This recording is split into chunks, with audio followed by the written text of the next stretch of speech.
A couple years ago, I was in Ohio at a shopping mall. An old white lady, this is true, she was following me around the mall, which sounds paranoid, but I'm sure she was following me. Mean lady, too. You ever see a woman with lines on her face that just tell you, like, even if she smiled, it looked like it would hurt the muscles in her face? I knew she was following me because she was at places that had nothing to do with her. I'd be looking around like, what is this old bitch doing in GameStop and Foot Locker and all the places I like to go? Every time I see her, she'd just be looking at me on me. And eventually, I forgot about her. So then after I'm shopping, I go all the way to the back of the parking lot. I'm parked all the way in the back. And as soon as I open my car door, I hear a voice go, David Chappelle. Just like that. I didn't even have to look. I knew it was her. And I looked back, and sure enough, there she was, that face. To be honest with you, she probably wasn't even that old. She's probably around my age. But she was a white woman. This bitch looked terrible. I kept my cool. I was nice. I said, hello, miss. And she didn't say anything back. All she said was, I watch your comedy. I said, uh-oh. And then she says, this is true, she goes, it sounds to me like you hate women. I said, well, you know what, miss? It's art. And you're free to interpret this art however you'd like. But I can tell you, as the maker of this art, that I don't believe that I feel that way. And she said, well, I think. And I said, shut up, bitch. Shut the fuck up. Before I kill you and put you in the trunk. Ain't nobody around here.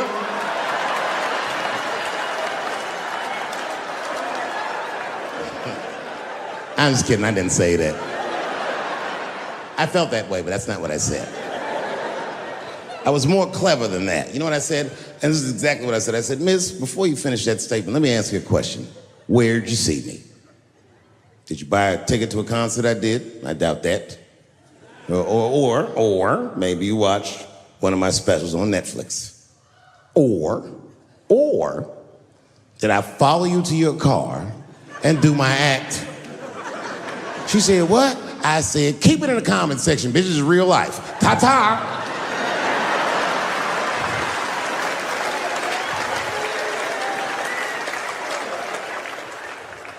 And then I drove off.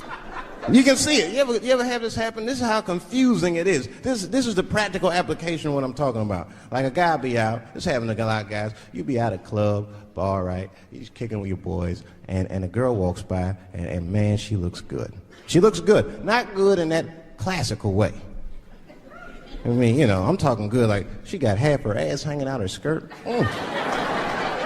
Her titties are all mashed together, popping out the top of her turtleneck and shit.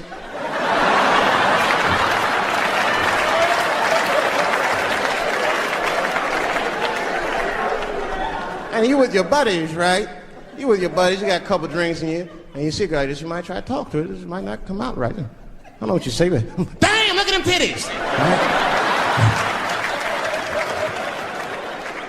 The girl gets mad and says, wait a minute.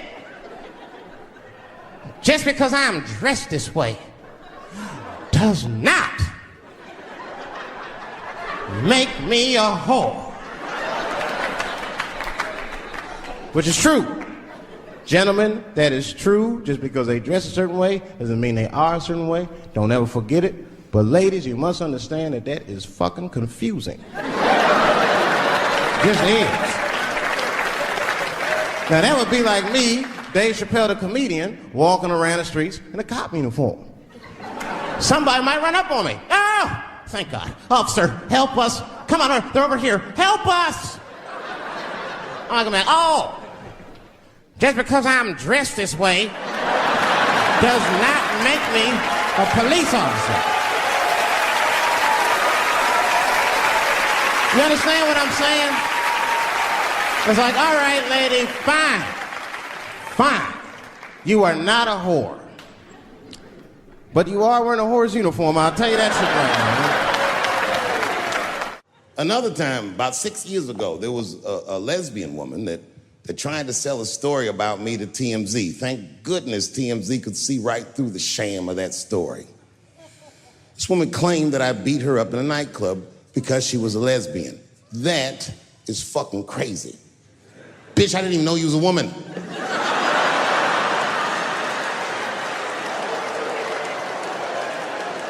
Thank God TMZ didn't believe that. Because I did beat the shit out of her, I'm not gonna lie. It was her fault, I had no choice.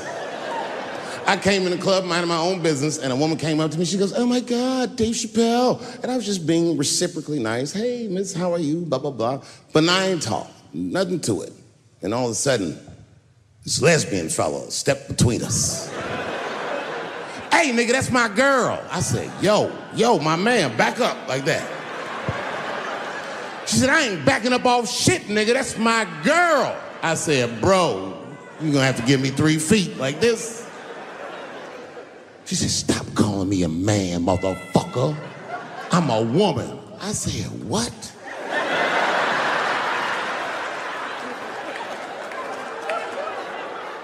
And then I looked deep in this nigga's cheekbones. I said, "Oh my God, you are a woman." It was just too much for me to even wrap my mind around. But I tell you what, I unballed my fist immediately, and I softened my posture so that she would know she's in no danger. I even changed the tone of my voice.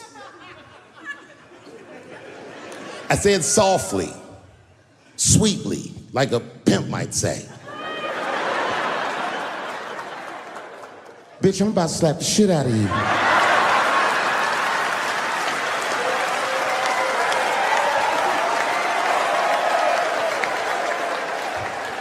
I should have done it. Oh, I wish I didn't say that. She dropped that foot back. Boop, she was in a perfect southpaw stance. Her shoulders were angled correctly. Her head movement was good. I said, "Oh no, this bitch boxes for real." She threw a wild hook at me and I saw it coming from yesterday, so I slipped it like this. I had no choice. I had to go to work. I let that jab go. You should have seen me go, nigga. I tenderized them titties like chicken cutlets.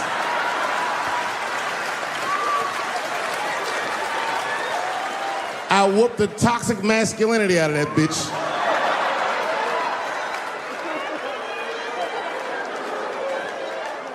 I'm sorry, ladies. I got a fucking Me Too headache. Y'all is killing me right now. It's really fucking tough to watch what's going on. You know, ladies, I said it in my last special, and I got in a lot of trouble for this. I told you you were right. But the way you're going about it is not going to work. But I'm biased. I said it. Louis C.K. was a very good friend of mine before he died in that terrible masturbation accident. And it was his room. You read the story. He was masturbating in his own room. That's where you're supposed to masturbate. And then he said, "Hey, everybody, I'm gonna pull my dick out." Nobody ran for the door or nothing like that. They all just kind of hung out like, I wonder if this guy's serious. And he came on his own stomach. There it is.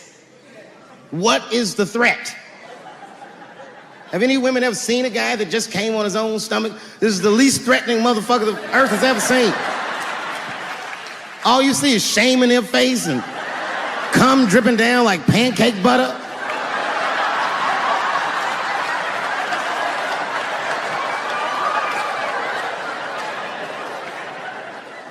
He didn't do anything that you can call the police for. I dare to try. Call the police on him. "Hello, police? Yes, I am on the other line with comedian Louis C.K., and I think that he is masturbating while I'm on the phone." You know what the police are gonna say in Atlanta? "Well, what are you guys talking about?"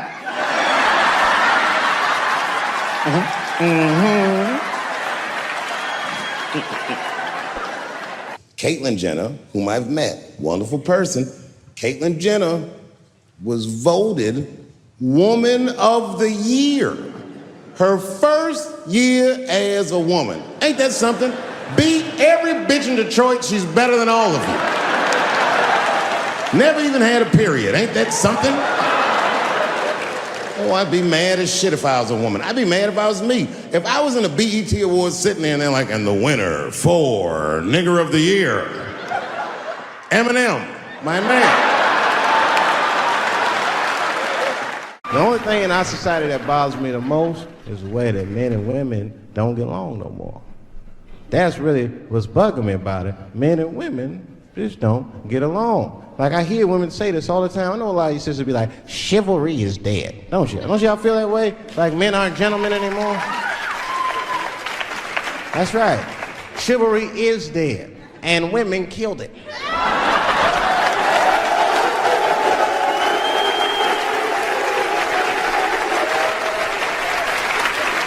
There's a fundamental difference in the way we're going to see things. We're not going to see eye to eye on this issue.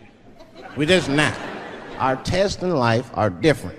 A woman's test in life is material. A man's test in life is a woman.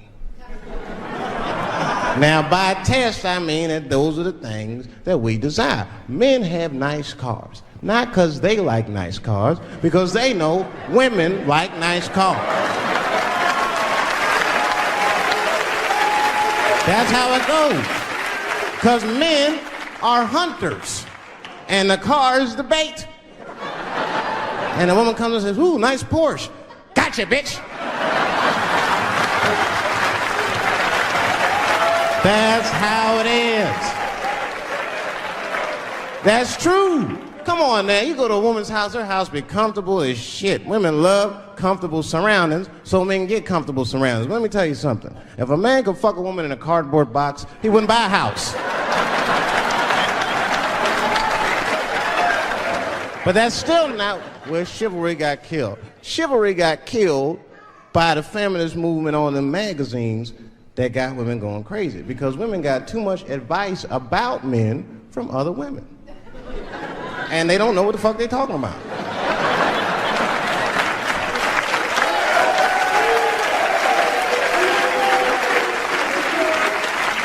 And it's true. I see this shit in the magazines. I don't read them, but I be seeing the cover. I be in the grocery store, fellas, you look at one of them magazines, like, what is this? And they say on the cover, 100 Ways to Please Your Man by some lady. Get out of here, man. Come on. Ain't no 100 ways. That list is 4 things long. Just suck his dick, play with his balls, and then fix him a sandwich and don't talk so much, and everything's gonna be happy.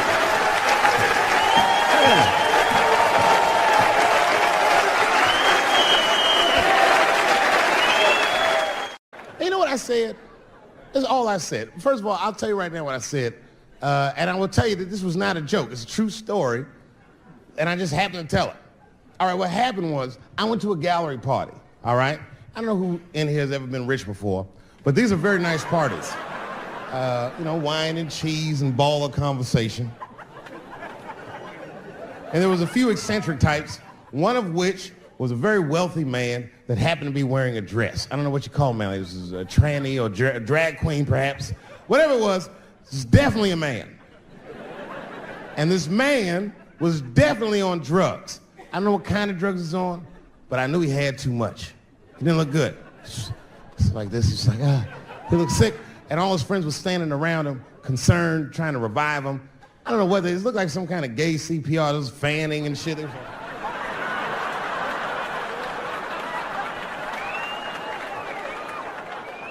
I saw all this from a distance. Now, I should have minded my own business, but I got curious. I was like, oh.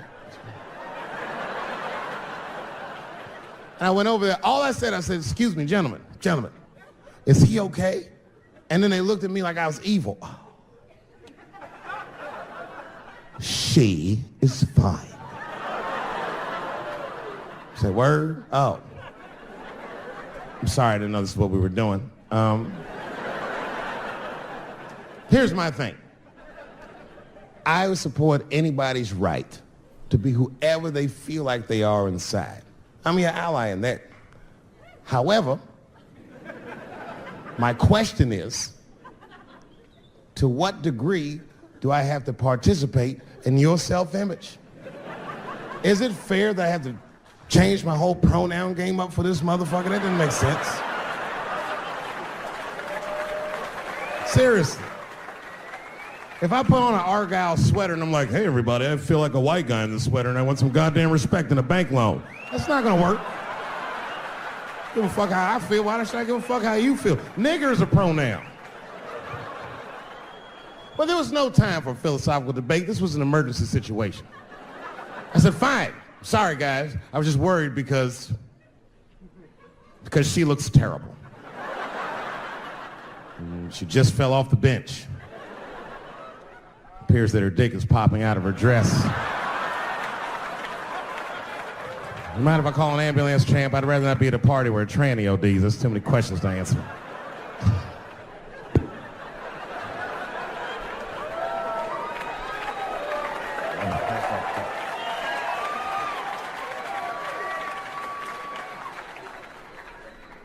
Okay, I've been through this before. I had a friend from high school. Now, in high school, this guy was a thug, right? He was a fucking dope boy. He did it all. He's a wild dude. People used to be very scared of him. And then after high school, word on the street was he'd come out the closet. I personally didn't believe it. I bring him up because last year, he calls me out of the blue like, yo, what's up, man? I got your number from so-and-so, and I heard you're going to be in New York doing a show. Could I get some tickets? I was like, fuck yeah, get some tickets, man. How you been? He said, well, we'll catch up at the show, man, but yo, I appreciate it. I'll see you soon. I said, all right, man, take care. And I was about to hang up, and I couldn't resist. I was just like, hey, nigga, I heard you was gay. What's going on with that?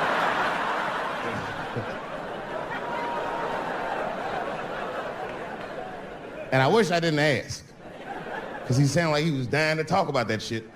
And he had a long story about it. And it's not that I didn't care, but I was, I don't like talking on the phone. I was watching TV at the same time.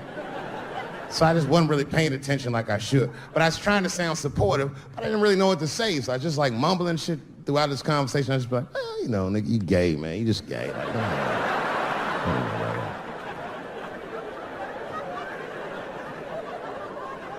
This went on for a while, and then finally I had to say something like definitive to get him off the phone. And I was like, hey, man, you know what? Don't let people get you down, all right? And the next time someone tries to make you feel bad about yourself, just remember, everybody fucks funny to somebody.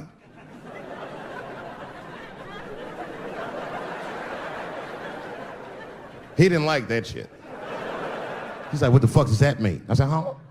He said, you saying I fuck funny, motherfucker? I said, no, that's not what I'm saying. I'm saying everybody's different. He said, you ain't say different, nigga. You say it funny. What's so fucking funny about the way I fuck? And I said, hey, man, I fuck feet. He said, what? Oh, this is not a joke, ladies and gentlemen. I get women to squeeze their feet together like this, and I fuck them right in that little space in their feet. But you can't build a community behind that shit. There's no flag for us. That shit made him laugh. And the next day, after the show, I saw him backstage. He was like, yo, what's up, man? I'm like, oh, shit, what's going on? And he had his buddy with him. He goes, Dave, I want you to meet Manuel. Manuel's my fiance. We're in New York getting married because it's legal here. I said, well, congratulations, fellas. And Manuel was like, gracias. And he went to go get some drinks. And then my buddy looked at me, he was like, so Dave, what do you think? And I started mumbling again. You gay, nigga, you're just gay. He said, yeah, I'm a little nervous about getting married, man. It's a big step. I said, yeah, it is. It's a big step. He said, well, you've been married for a while. You got any advice for us?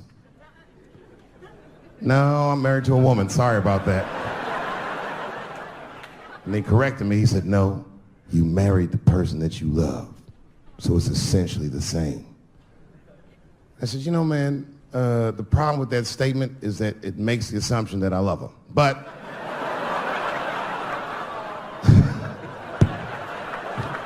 you guys lighten the fuck up. Of course I love my wife. She laughs at this shit. As a matter of fact, she eats and spends this shit. You know what I told him? I told him, I said, you know what you should do, man? First of all, you shouldn't do it.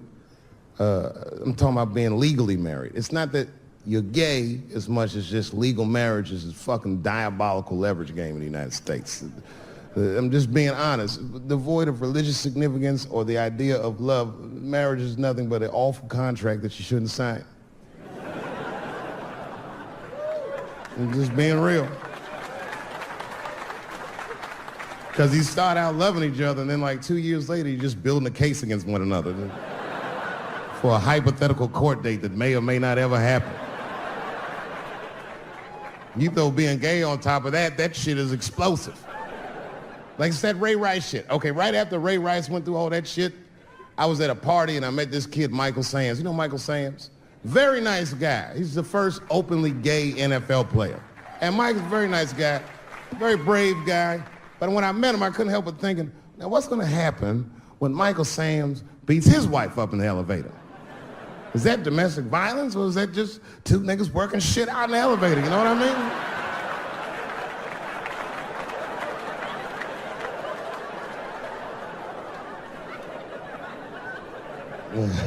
mean? Anyway, I give all married men the same advice, gay or straight. Get a dog. This dog will love you all the time, but she's not going to. It's real talk. I didn't even know about dogs, and my kids got the dog. They brought him home from the shelter, and I didn't even want him. They're like, "Can we keep him?" I said, "Nope."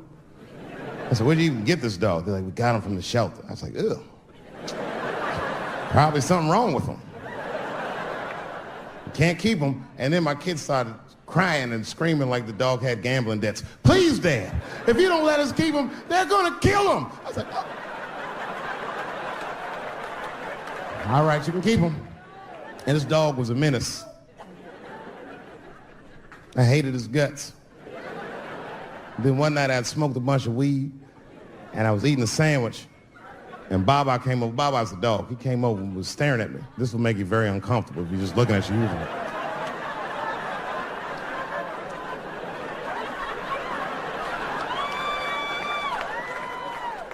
I had to give him a piece of my sandwich so he'd go away. And that's how we became friends. Now, if you see me walking down the street with Baba, I ain't got no leash or nothing. He walks right next to me. If I stop, he'll stop. And if I go, he'll go. And all my friends are like, "Yo, Dave, that shit is dope. How you train Baba to do that shit?" I've never trained Baba. I'm just a messy eater. If I drop food and Baba's not around, all I gotta do is call him. "Baba!" He's a black dude's dog, so he doesn't come right away. He peeks first to see what's going on.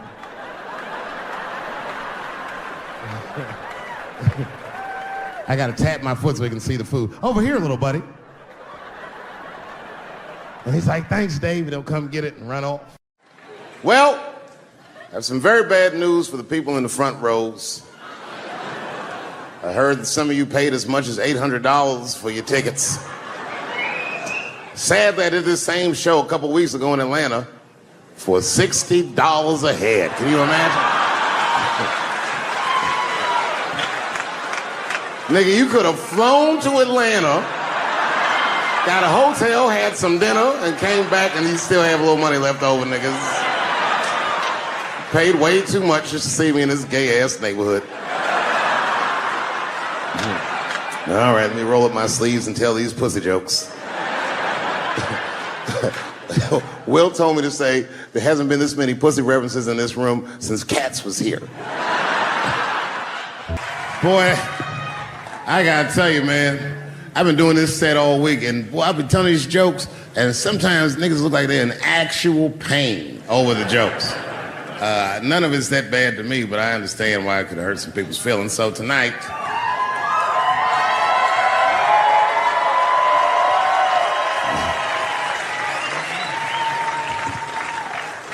I'm gonna give you an opportunity that I rarely give anybody. I'm gonna let you say whatever it is you need to say to my face, or ask me whatever it is you wanna know. But there are no dumb questions allowed. If you ask a stupid question, you'll be asked to leave. Nah, I'm just kidding, go ahead. Everyone relax, come on. Oh yes, sir, in the front. 2 questions, how often do you write, and can I have a cigarette? All right, first, you may have a cigarette, but remember, this is not jail, motherfucker. This lady right here. I have a question. Do you remember this scene? Oh, I do remember that. Ma'am, I'm gonna have to ask you to leave. That's a terrible question. This gentleman in the front with the salmon-colored shirt on. I was wondering if you had any advice for young comedians that you generally give, and... Are you thinking of doing comedy? I've never done it before, but watching you has made me want to try it.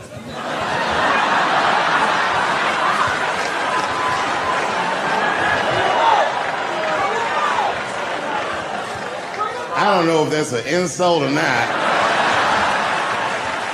It's a compliment. It's. I mean, niggas don't say I've never done brain surgery, but it looked a lot easier than I thought. I'm teasing. All right, here'd be my advice. Okay, I don't know how comedians start nowadays, right? But what I would suggest is just start. And once you start, you can't really stop, no matter what happens, no matter how bad it gets, no matter what people say. You know what I mean? Because comedy is weird like that. You know why I hate watching other comedians do comedy? Not because I hate other comedians, but because I love comedy so much. It's like watching somebody else fuck your girl. And I say, fuck her better than that. Yes, you on the aisle up there, the lady with the long... Yes, you, standing up, I see you. My favorite book of all time, The Narrative of the Life of Frederick Douglass.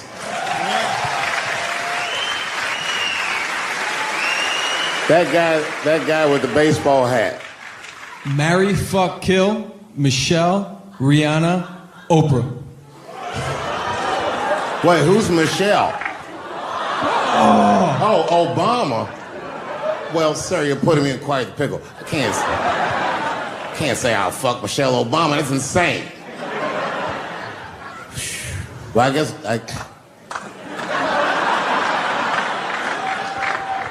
I mean, because I wouldn't kill any of those women. But I'd fuck all three of them.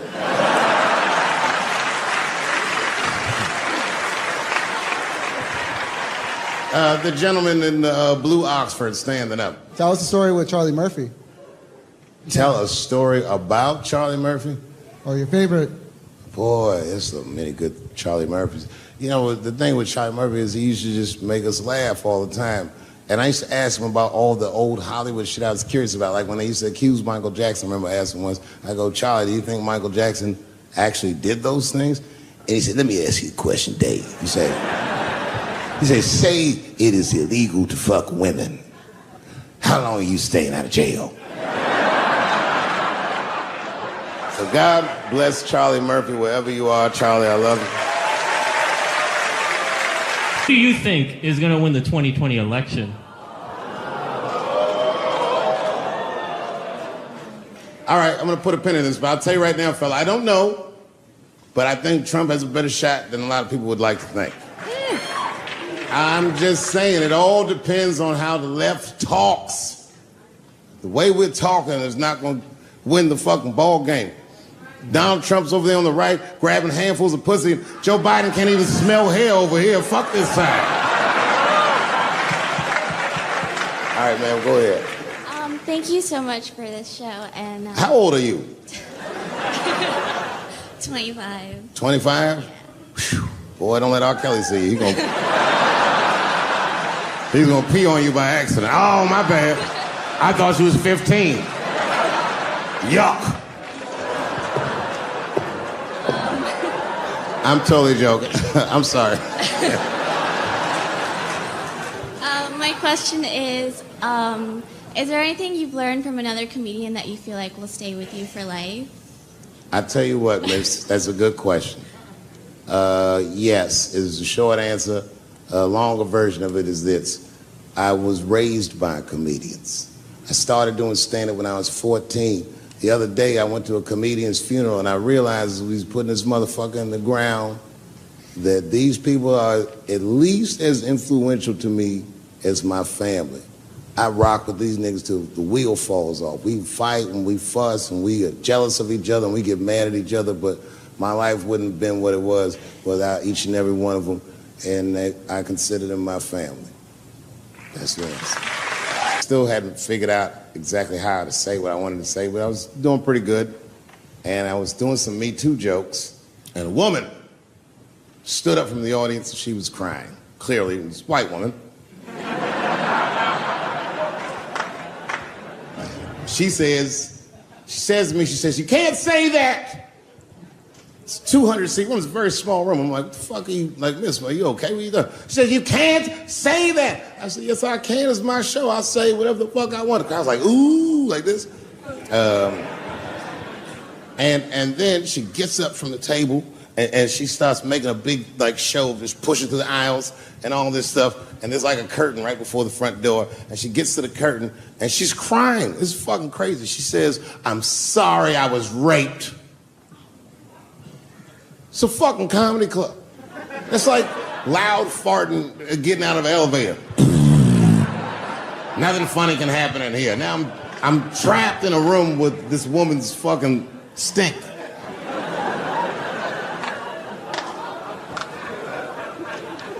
And I say, miss, it is not your fault that you were raped,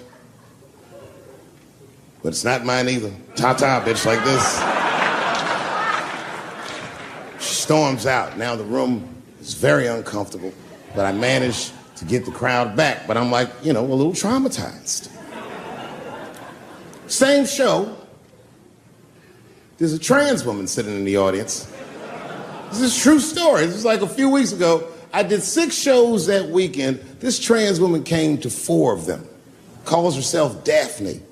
Man, this chick Daphne was in there cracking the fuck up at everything I said about everybody. It was amazing. She was laughing, and it was fun to watch her laugh. You could tell she was letting go with something that was heavy, and she'd throw her head back, and she'd smile with all her teeth. She was having a great time. And the more fun she had, I felt bad, because I knew I had some trans jokes to unload. And I thought to myself, maybe I shouldn't say these jokes, because I don't want to, like, fuck her evening up. She's having so much fun. But then I thought to myself, well, if I can't say it in front of her, should I say this shit at all? So I let her rip. And to my surprise, Daphne laughed harder at the trans jokes than anybody in the room. In fact, everybody in the room would look at her to make sure it was okay.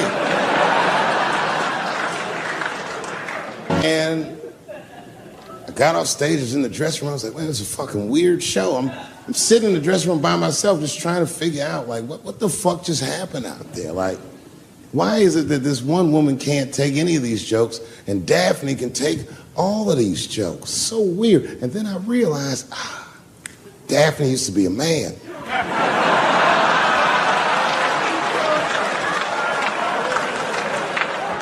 So now I go out of the dressing room and like you can see like all the staff was there like cleaning the club up, the audience had gone, and sitting at the bar by herself was Daphne. And she's like, hey, Dave, come join me for a drink. And I don't want her to think that I'm transphobic or nothing, so I'm like, fuck, I guess I could have at least a drink. And we get some tequila and we're sitting there. And she was fucking cool. Turns out that Daphne, she wants to be a comedian. She was asking me for advice, and I told her advice and all this shit. And then she says to me, she says, boy, you sure do get a bad rap for your trans jokes. I said, Daphne, thank you, but you don't have to say that. I hope I didn't offend you. She goes, no. She said, in fact, I read about you in the New York Times. I said, you did?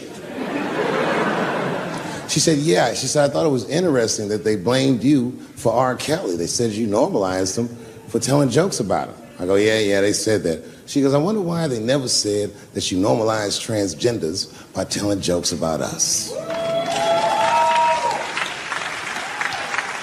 And I'd never thought about that. It never occurred to me. And we started making out.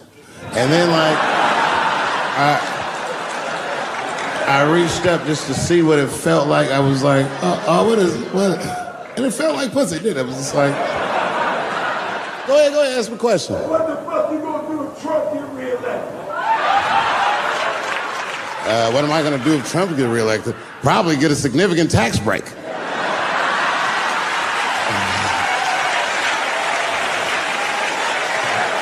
Hey, you wanna know why I don't even talk about Trump in my show? Because that motherfucker is not the hokey pokey. He is not what it's all about. There's millions of people that put him in power, and the ideas that he puts forth are not his own. He's singing poor white people's greatest hits. So why the fuck But I worry about him and now the other millions. Really, you know who I'm gonna vote for next time if things keep going the way it's going is that gay dude. No, Mike Pence. It's a safe place where I could tell some jokes. And I find out that this comedian I know, Chris Tucker, who's in all those Rush Hour movies, I find out that Chris is in San Francisco too at some charity event. So I call him, I'm like, yo, I just saw you at some charity event. I said, I'm doing a show at the Punchline. Why don't you come by the club after your event? He's like, cool, Dave. I thought you was dead, nigga. I'll come by.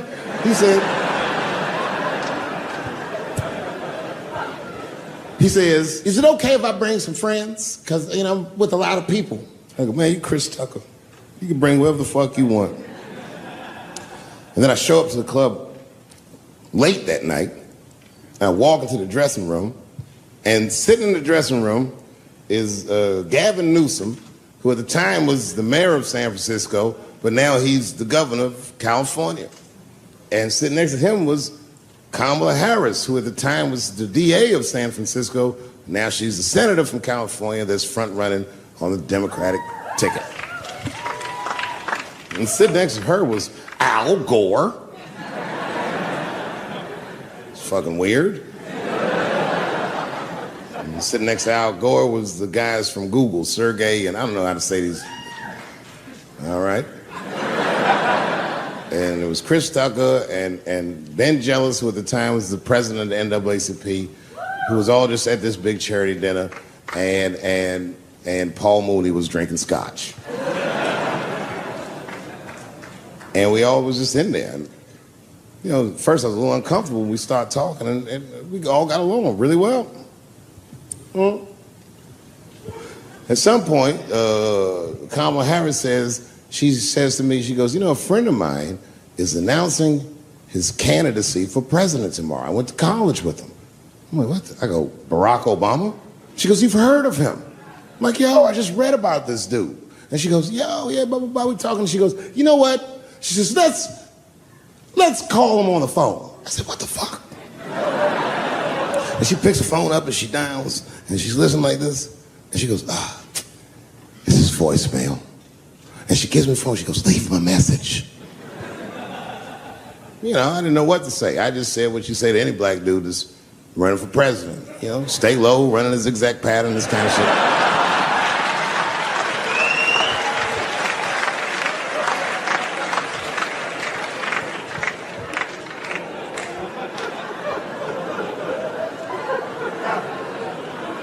And then the last thing I say is, you know what? I said, sir, I really do believe you can do this. Like, man, I'm wishing you luck.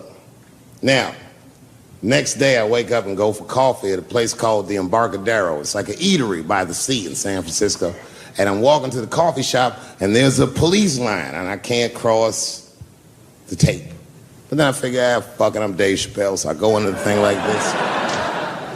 And the police yoke me. These motherfuckers like tackle me immediately. And I see over the police's shoulder Gavin Newsom. I couldn't remember his name, but I remember the night before I had kept teasing him and saying he looked like Christian Bale, the guy from the Batman movies. So I see him and I can't remember the name, so I'm just like, Batman, help!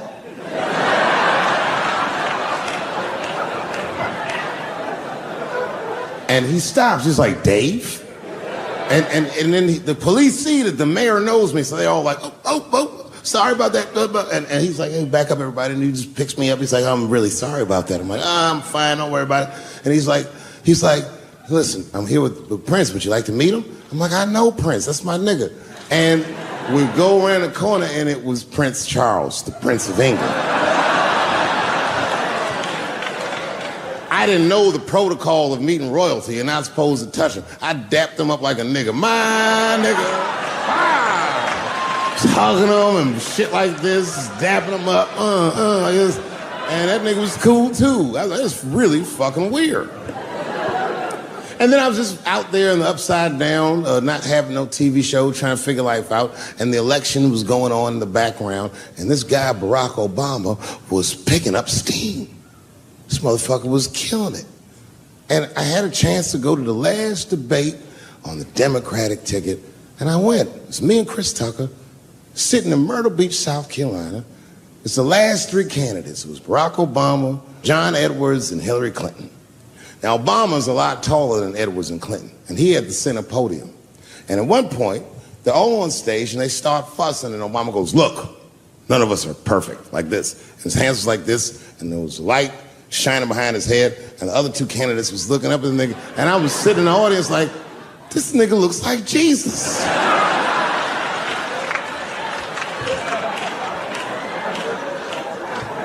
And I realized in that moment that I was looking at the next president of the United States. I was certain of it. I couldn't explain it, but I knew what I was seeing. And I got really excited. And I'm not that kind of guy. I said, I gotta meet this motherfucker. So I stayed. They were all on stage doing interviews, and I just waited. I was waiting and waiting, and then John Edwards was done with his interviews first, because everybody knew he wasn't gonna win. And I see John Edwards, and I said, hey, Senator Edwards, I just want to say hi. And that motherfucker looked at me like, I'm like, fuck you, nigga, you gonna lose anyway. And then he left, and then Hillary Clinton just walked by me in one of them Steve Harvey suits.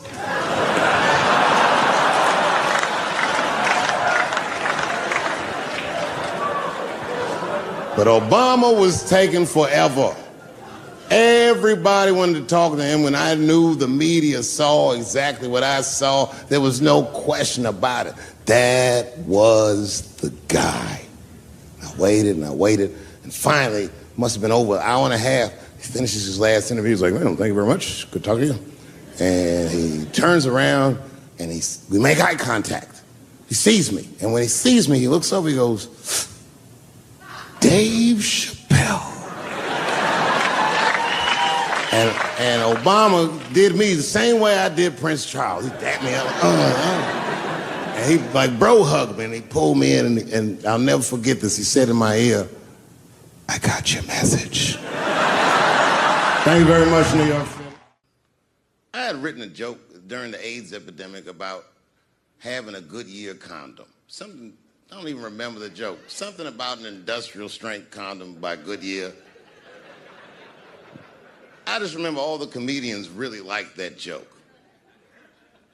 And there was an older comedian. And he came to me one night after the show, after he saw the joke, and he said, listen, I got an audition at another comedy club, and I was wondering, do you mind if I do that joke? I just want to borrow it. Now, I'm a kid. I don't know any better. I'm like, borrow it? Well, I guess, sure, if it'll help your career. I let him do the joke. And then weeks later, I was waiting to go on in a comedy club, and he went on before me, and he did the joke. And after the show, I pulled him aside, and I said, hey, man, I don't mind you borrowing my jokes, but you gotta give them back. He said, oh, I forgot to ask you. He goes, let me buy that joke from you for $50. And I said, man, I'd do it, but I'm just starting out. I need all the material I can get. The idea being that the more material I can accumulate, the faster I'll be able to make money for my work. I said, I can't do it. I want my joke back. I'll never forget this. Remember, I was a 15-year-old child. This guy was a grown-ass man. He stood up over me so I could see how big he was. And he said to me, really? I can just take it. And he did. I got scared because I was a child. But I never forgot that. I never forgot that. I was 15 years old. I'm 47 now. I think about this guy all the time. When I look at my own kids and I see how young and innocent they are, I can't believe someone did that to me. And I don't think about it every day because that was the worst thing that happened to me. I think about it every day because that was the first time that someone ever did that to me. But in my career, it has happened many, many times since, where someone would intimidate me or scare me and take something that I believe was mine. I'll tell you another story. Now I'm 18 years old. I'm living in New York City, And I just finished my first road tour, which was a very difficult tour. I'll spare you the details. Now I'm back in New York, but my rent is paid, thank God. And I have $60 to my name. And a woman that I had met in Pittsburgh, a bad Dominican bitch,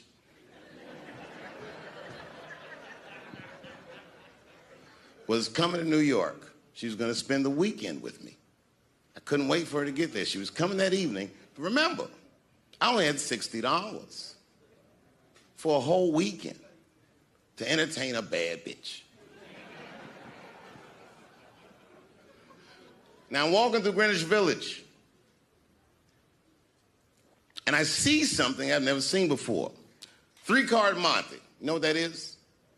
Yeah, the guy had the whole thing. The table was set up, and he had the 3 cards, and the crowd was hooting and hollering, and he was like, find the red card, find the red card, and people were playing. Sometimes they win, sometimes they lose, but it was really exciting, and I'm standing there watching it, and I noticed while I'm watching them play this game that the red card, the one you're trying to find, had just a little bend on the corner. And I'm watching it, and I'm like, yo, this guy doesn't seem to know that red card is bent. I'm going to beat this motherfucker. And I walked up to the table, and I said, let me play a hand. And I put my last $60 on that table, and he starts to shuffle and find the red card, find the red card. And I kept watching that bent card go around the table, make sure I kept my eyes on that bent card. And when he stopped shuffling, and he said, find the red card, I pointed to it with confidence. Here it is right here. And he flipped it over, and it was black. And he took my money. I couldn't fucking believe that. How did this nigga do that? Was that magic or sorcery? I was confused. So you know what I did? I sat there, and I watched him for a real long time play the game. And I realized that all those people who was doing all that hooting and hollering and betting, my God, they were his friends. They were in on the whole thing. I felt so wronged. I felt so stupid. And then the next sucker came up to the table and was about to put his money down. And I said, fuck that, man. Don't put your money there. All these niggas is in on it. It's a trick.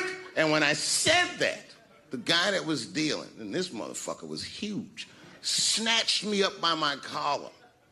Feel how strong he was when he grabbed me. I was a skinny little guy. And he was gonna maul me. And the only reason he didn't, I'm sure, is because he saw the fear in my face. And that fear, he looked at me. I saw his eyes go from hard to soft. He softened. Then he looked at me like the way a father would look at a child. And he said to me, young man, don't ever come between a man and his meal. I never forgot that either. Most niggas would have to run the streets for years to learn a lesson that profound. It took me 2 seconds. Never get between somebody and their paper. Taking a man's livelihood away from him is akin to killing him. Do you know why Prince, the famous rock star that was a friend of mine, do you know why he called himself the artist when he came back? He calls himself the artist because that's what they call us in our contracts. Oh, these contracts are crazy. You should hear the terminology they say in these contracts. To use your name and likeness in perpetuity throughout the universe. Who the fuck could possibly know what that means? Nobody does. It's so complicated, in fact, that when you're a kid like me, you have to hire somebody to tell you what that means. And you sit down at a table and you do the contract game. And that's how I got with Comedy Central. I signed a contract. But I signed the contract the way that a 28-year-old expectant father that was broke signs a contract. I was desperate. I needed a way out, and it wasn't good money, and it wasn't good circumstances, but what else am I gonna do, I said. And all these white people sitting at that table told me, trust us, Dave, it's a good contract. And I looked around the table, and they all seemed to agree it was a good contract. But what if it was like that game of three-card Monte? What if they were all friends and I didn't know it? And the bag of money was Iceberg's money in the first place. What was I talking about? What was I trying to tell you? Last week, 2 weeks ago, whenever it was, I call Lauren Michaels and I tell him, okay, I'll do it. I'll do Saturday Night Live on election night. And the day I made that phone call, the day I committed to it, it gets announced that Netflix is streaming Chappelle's show. Not just Netflix, HBO Max is streaming it too. Let me tell you another story about HBO. No, hear me out. Did you know, before Chappelle's show was at Comedy Central, I pitched that show to HBO. I told them what I wanted to do. Now, these are executives. All they have to do is say, yeah, we'll take it, or no, thank you, we won't. But they didn't say either of those things. They went too far. They said, literally, what do we need you for? That's what they told me, as they kicked me out of the office. What do we need you for? And here we are, all these years later, and they're streaming the very show that I was pitching to them. So I'm asking them. And I was on a plane. I was coming from overseas, and I don't know how this guy got a machine gun on the plane, but he stood up, man. He said, "Everybody, get on the fucking ground! Nobody look at my face!" I started freaking out. Because he was Chinese, I was like, why is he talking like that?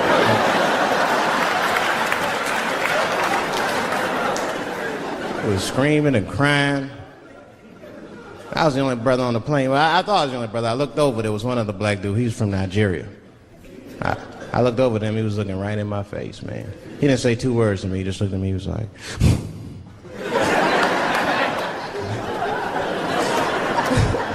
He didn't need to talk. I knew just what he was talking about. I looked right back at him. I was like...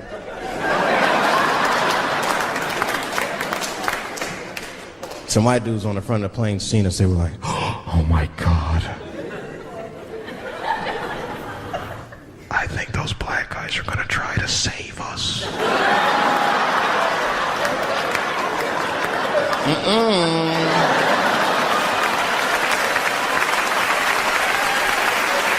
We were just communicating that we understood the situation. We were both seeing the same thing. What we understood was simple. Terrorists don't take black hostages.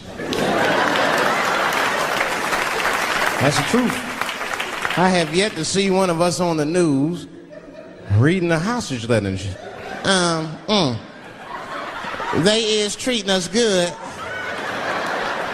We all chilling and shit. I'd like to give a shout out to Ray Ray and Big Steve and send some Newport.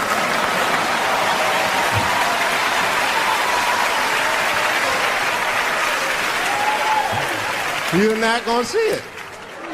And terrorists are smart. They know what they're doing there, you know. They terrorists. They know it's black people's bad bargaining chips.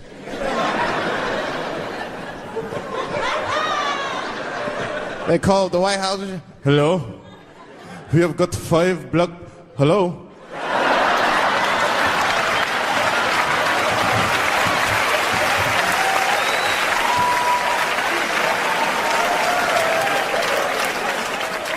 It's really some scary shit. I gotta tell you, Harvey Weinstein's probably the first person that I ever looked at a photograph of and was like, yeah, he rapes. not sure this motherfucker has a choice. Not a handsome man. Not a lot of meat and extra skin on his face. Yeah, he's ugly. You know the sad part is, he's done so well in life, he probably doesn't know he's ugly. You know, when you're good looking, everybody will tell you, oh, you look wonderful, you're so great looking. But when you're ugly, you gotta figure that shit out for yourself. It's a lot of putting clues together through the years. Why am I not getting in the club? I got all the right shit on.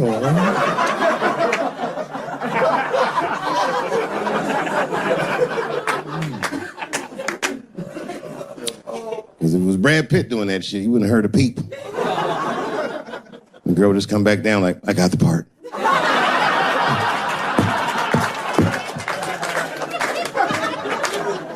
Yuck.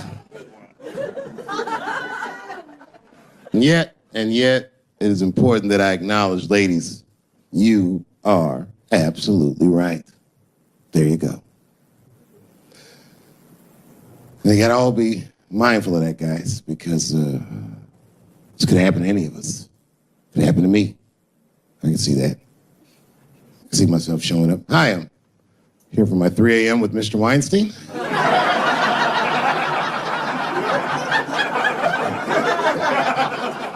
Hey, Harvey, I got your text. I'm here to talk about the script. Seems like it's going to be hard to read in candlelight, but I guess I could try.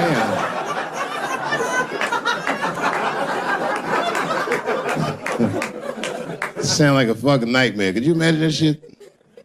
Could you imagine if you was in a business meeting and a motherfucker pulled their dick out?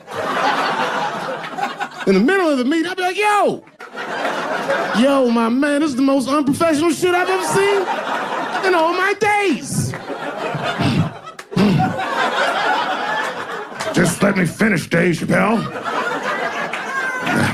I'll put you in all 3 Lord of the Rings.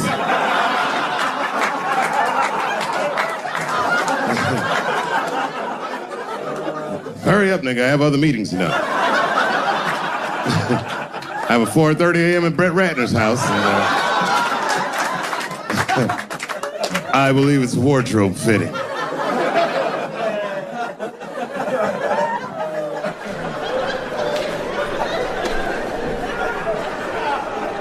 You gotta make life interesting like that, because the shit is flimsy. Life is flimsy. You think you're gonna live forever, you ain't not gonna live forever. It's dangerous out here. We know what's going on. I travel now, you know. I used to think D.C. had the roughest ghettos in the country. Nah, nigga, I have seen some shit now. Oh, there's some rough areas outside of D.C. Yeah, everybody should go to the ghetto. I was taken to the ghetto one time. That's the worst. When you get taken and you're not expecting to go. You know, usually you want to know when you're going to the ghetto, like, I'm going to see some wild shit. I got to prepare myself. I'm going to see something crazy. When you're taken, it's different. I had a limousine driver. It was after a show. It was late at night. It was like 3 in the morning. I had a limousine driver. He was a nice guy talking to me and shit. Oh, hey, where you from, dog? D.C.? Word? That's a rough city, man. And his cell phone started ringing. Hold on 1 second. Hello? Oh, what's up, nigga? What? What the fuck? Slow down. What? What the fuck? No! No! No! Fuck that, nigga. Fuck it. I'm on my way.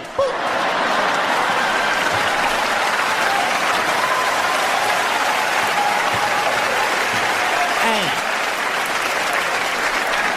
I gotta make a stop real quick. At 3 o'clock in the morning. I didn't know he was taking me to the ghetto at first. I started looking out the window. I was like, what the fuck? It's gun store, liquor store, gun store. Where the fuck are you taking me? This don't look good. He didn't say shit. He just pulled up in front of an old rickety building that looked like a project. Now, I'd never been there before. I'm not sure if it was a project, but it certainly had all the familiar symptoms of a project. A fucking crackhead ran this way.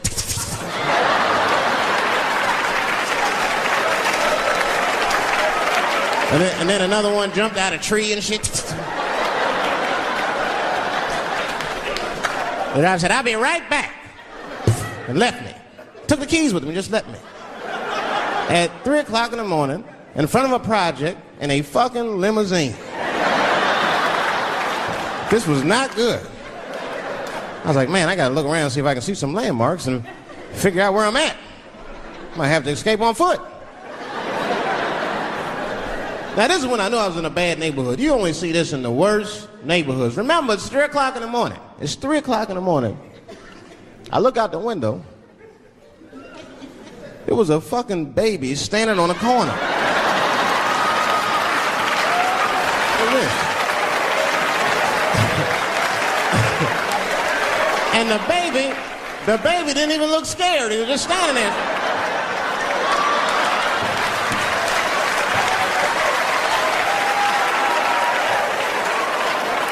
I mean, it made me sad. It made me sad, really. You know what I mean? Because I wanted to help the baby.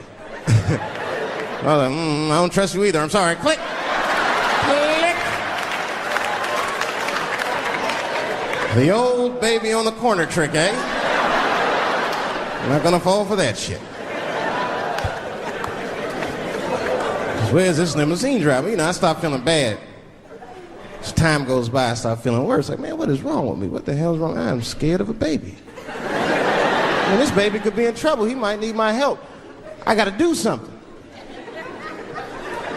But I wasn't gonna get out the car. I'm serious, man. I just cracked the window a little bit.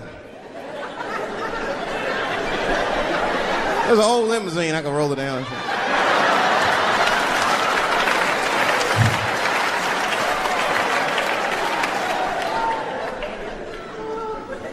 Hey, baby. Baby, go home, man. It's 3 o'clock in the morning. What the fuck are you doing out? The baby said, I'm selling weed, nigga. I said, oh, shit.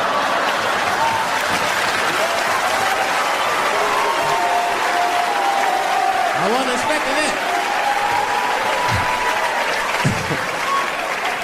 I'm sorry, I had to buy 2 bags from him to calm my nerves. Let me get two corners. Got back in the car and rolled me a joint, man. So, that shit was scary, man. Every once in a while, like a crackhead would come up to the car and look in the window. It was like Jurassic Park and shit. He'd be looking on the car. Hey, get out of here, cracky. That baby was still standing there, man. That's what then I started feeling bad again. Yeah, weed make you feel guilty sometimes. You know. Man, what is wrong with me, man? I have just bought weed from an infant. I can't condone this kind of behavior. What am I thinking? I can't let the fear ruin my morals. Gotta do something.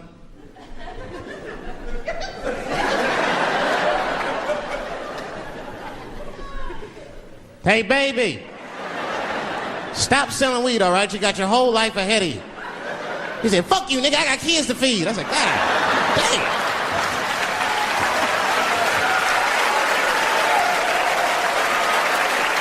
Sad. And just at that very moment, one of the crackheads was running across the street and got hit by a car. I know it was a hit and run. The police did it. That's all right. They sprinkled some crack on him and got back up. I almost protested the war in the beginning. Almost. Until I saw what happened to them Dixie chicks. I said, fuck that. If they'll do that to 3 white women, they will tear my black ass to pieces. I don't want to hear that shit. Yeah, man, they would.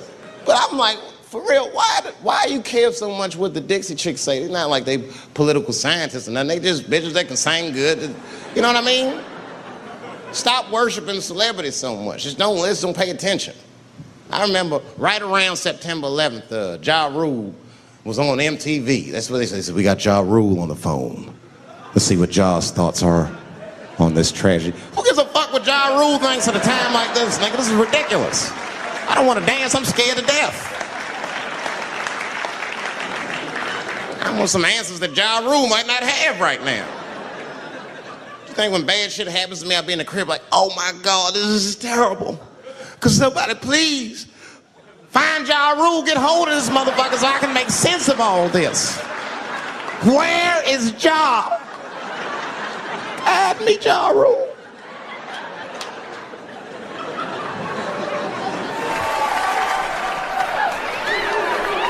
Yeah, I be seeing that kind of shit, man.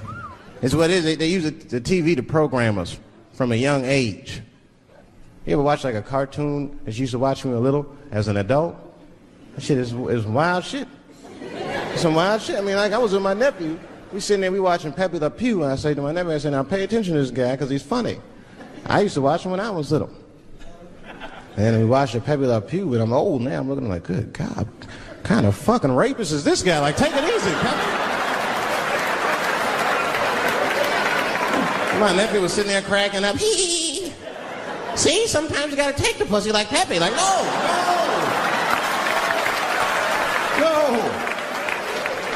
I had to turn the channel real quick. I turned on Sesame Street. I said, oh, phew, Sesame Street. This is much better because now he'll learn how to count and spell. But now I'm watching it as an adult and I realize Sesame Street teaches kids other things. It teaches kids how to judge people and label people. That's right. They got a character on there named Oscar. They treat this guy like shit the entire show. They judge him right in his face. Oscar, you are so mean. Isn't it, kids? Yeah, Oscar. You're a grouch. It's like, bitch, I live in a fucking trash can. I'm the poorest motherfucker on Sesame Street. Nobody's helping me. Then you wonder why your kids grow up and step over homeless people. Get it together, grouch. Get a job, grouch. So don't even tell me how to get to Sesame Street. That is a terrible place. I wouldn't go there if I knew the way. Who would want to live in a neighborhood like that? Fucking 6-foot pigeons walking around. And an elephant that's a junkie. Hi, bird. Yeah, that's right, Snuffy. Hi, bird, I'm sick. I need some smack, bird. Then Cookie Monster with his eyes popping out his head, screaming, cookie, cookie, cookie, like, ugh. What kind of cookies are you talking about? Chocolate chips don't do that to people. And then they had the nerve to put a pimp on there. They didn't come out and say he's a pimp, but I know a pimp when I see one. They called him the Count. Had a cape and everything. You could just see him pimping. Bitch, where is my money? You've been late 4 times, I've been counting. How many times must I smack you before you act right? 1, 2 smacks.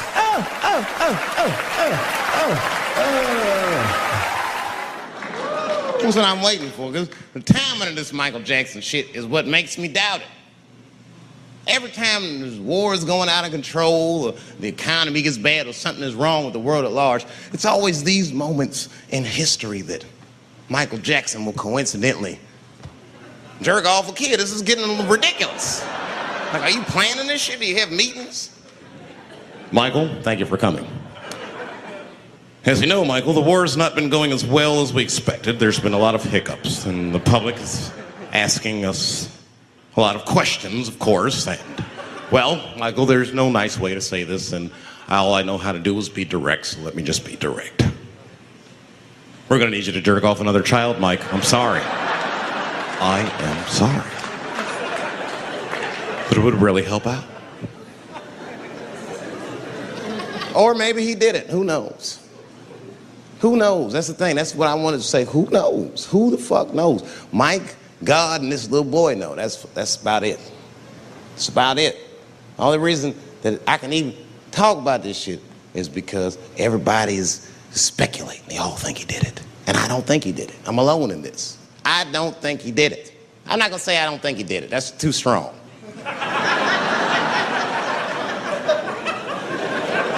Let me just say I am reserving judgment until all the facts come out. But so far from what I heard, I mean, the kid said he was dying of cancer. He was in Make-A-Wish Foundation. He claims he had 2 weeks to live, and it was his dying wish to meet Michael Jackson. Come on, man, give me a fucking break. This kid is 10 years old. He don't remember Thriller. The fuck you want to meet Michael Jackson for, honestly? I remember Thriller, and I just, like, kind of want to meet this nigga. Like, I wouldn't break an appointment to meet him, I'll put it that way. I'd have to already be free. That's ridiculous. It's like if I'm down in 2 weeks and go, oh, mama, get me in a room with Chubby Chuckle. I wouldn't want to meet that motherfucker. My last 2 weeks. Why not Usher or somebody like this? So then the kid claims he goes to Michael's house. This is where it all gets crazy. He does everything you'd expect at Michael's house. They climbed trees and rode roller coasters and Ferris wheels. The chef made cookies, pies, and cakes. They was petting the monkey and the giraffe, sang songs, kid shit. And in the middle of all this childlike activity, for some reason, Mike pulled out some wine and some pills and sucked his kid's dick. Folks, it hurts me to say it. And the kid had the nerve to call that abuse. Motherfucker, that is a good host. God damn, what else do you want? What else do you want? I'm lucky to get a glass of grape drink at my friend's house. Let alone a roller coaster ride and my dick sucked. Mike must be confused, like I brought you in my house, I fed you, I sucked your dick, and this is how you repay me, motherfuckers? This was your wish, not mine. Thought you were dying in 2 weeks. What happened to that motherfucker? I've been in court for a year and a half. You get stronger every time I see you.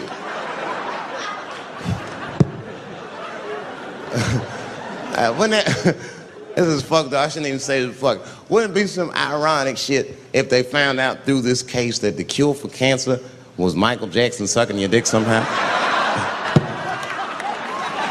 Like if Mike had powers like Green Mile and all the kids like, please, Mike, suck our dicks. Never again.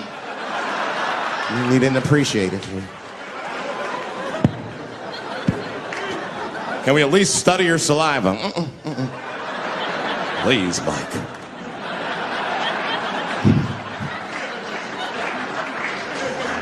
Oh my God.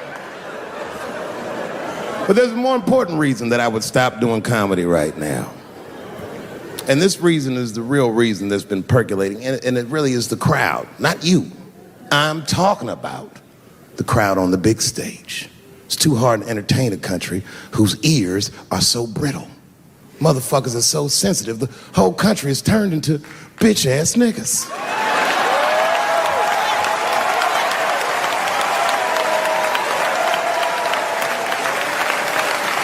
Everything you say upsets somebody.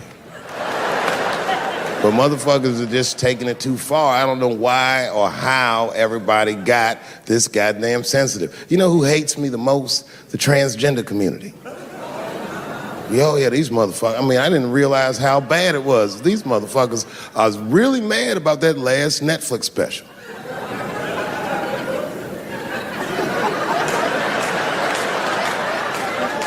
It's tough, man. I don't know what to do about it because I like them. I always have. Never had a problem with them. You know, just fucking around. As a matter of fact, I think I make fun of everybody, and I mean, as a group of people, they have to admit, it's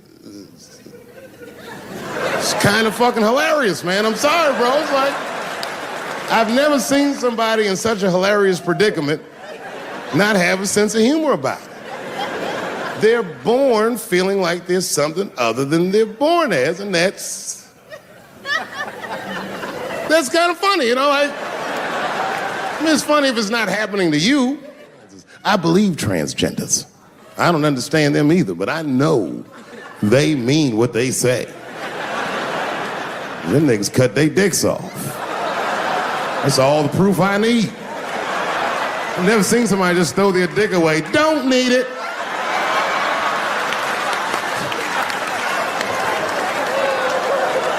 I don't understand, but I believe you and I support your decision, motherfucker.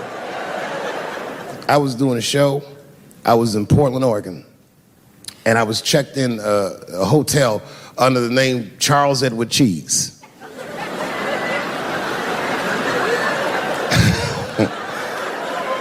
I came back to my room late at night, and there was a note. It was like a letter on my desk. It was addressed to Mr. Cheese. So obviously, I'm going to assume that whoever wrote this letter must be an intimate friend of mine. This is not some kind of name that a person would just guess. But then I open the letter, and it turns out I don't know this person at all. It's a fan letter. You know, I'm not even used to the idea that I have fans, but I'm grateful for it. And I don't read those letters. It'd be nice if I did, but realistically, it's like, what am I, Santa Claus, nigga? I don't have time for this. Like, got shit I want to do. I'm trying to chill. Read all these dreams and wishes from strangers. But I read it. I'd already opened it. So I just read the whole letter. And you know what, man? Whoever wrote this letter truly loves me. I mean, they were really fucking nice in the letter. And then they described to me what it was like to come to the show, how excited they were, how much fun they were having. And then they said that when I got to my jokes about transgenders, that they were, quote, devastated. Because it turns out that whoever wrote the letter was transgender. Now, I'm going to be real for a second. As a policy, you got to understand, I never feel bad about anything I say up here.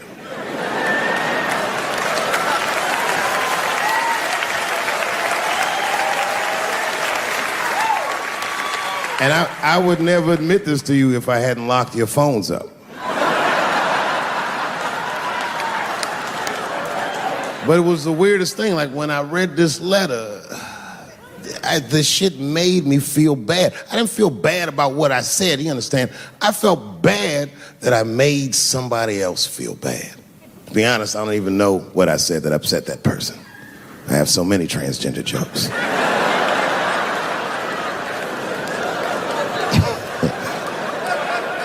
But I feel like it was probably this joke I'm about to tell you right now. And it's not even that bad of a joke. It's a true joke. I mean, it's not true, but I had read in the paper that Caitlyn Jenner was contemplating posing nude in an upcoming issue of Sports Illustrated. And I know it's not politically correct to say these things, so I just figured, fuck it, I'll say it for everybody else. Yuck.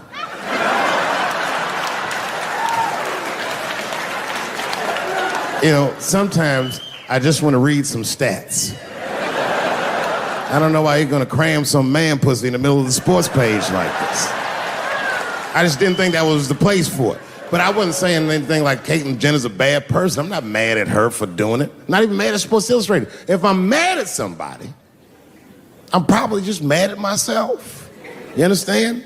Because deep down, I know that I am not strong enough to not look at those pictures.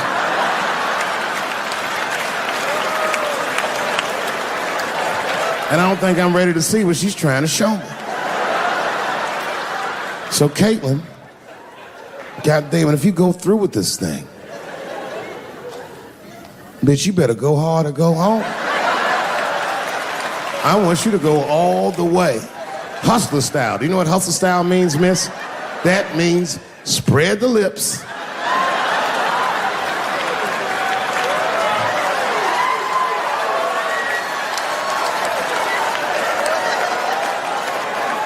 I hope she spreads her lips and there's an itty bitty dick inside. Ah! The show is behind the curtains.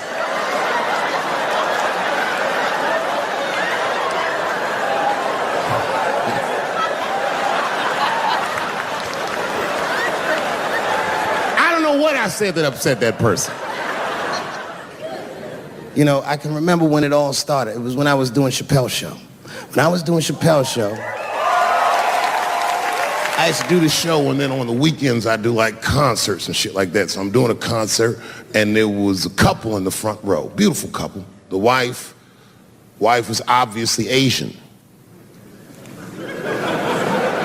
You could see it in her face.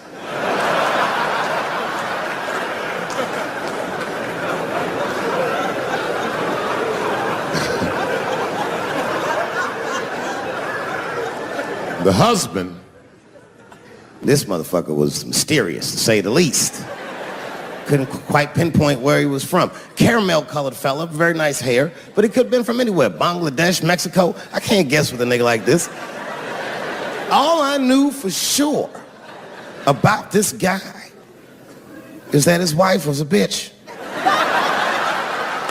I could see that in her face, too. No, he was laughing and having a good time, and she was scowling at me at a goddamn comedy show. I couldn't figure it out. And then I realized at some point that she was pregnant, and I was smoking on stage. I said, oh my God, that's probably why she's mad. So I started to put my cigarette out, but then she hit me with one of them fake non-smoker calls. So I just kept smoking. I thought to myself, bitch, that baby will be fine, relax. And I tried to break the tension. I just asked her. That's all I said. I go, hey, where are you guys from anyway? And I could tell that she was on to me. She goes, very condescendingly, she says, I'm from California. If you're asking my ethnicity, I am Chinese. And her husband was just cool about the shit. He was like, I'm Mexican, bro. I said, well, I'm sorry if I offended you by asking, but you're a very beautiful couple. And miss, there's no question that you're gonna give birth to the hardest working baby this world has ever seen.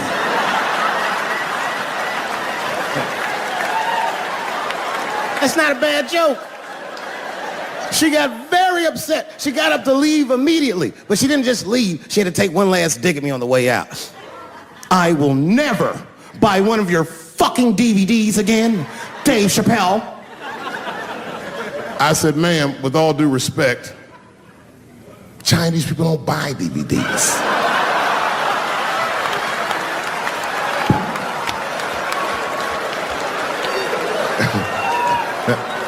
And the crowd went crazy. We were all laughing, having a good time. I didn't even think anything of it. And then just 3 days later, this lady sends a fucking letter to my promoter telling him not to book me for shows anymore because I was, quote, racist, and I'm quoting her, insensitive to the nature of my interracial marriage. I was like, word, bitch, I was.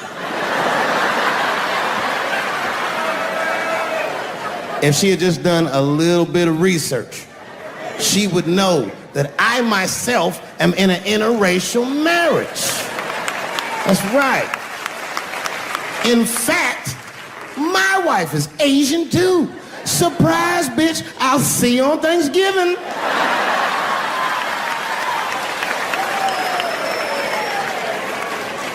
But my wife's not Chinese. She's Filipino. That's right, that's right. And our kids are Puerto Rican somehow, so there you go.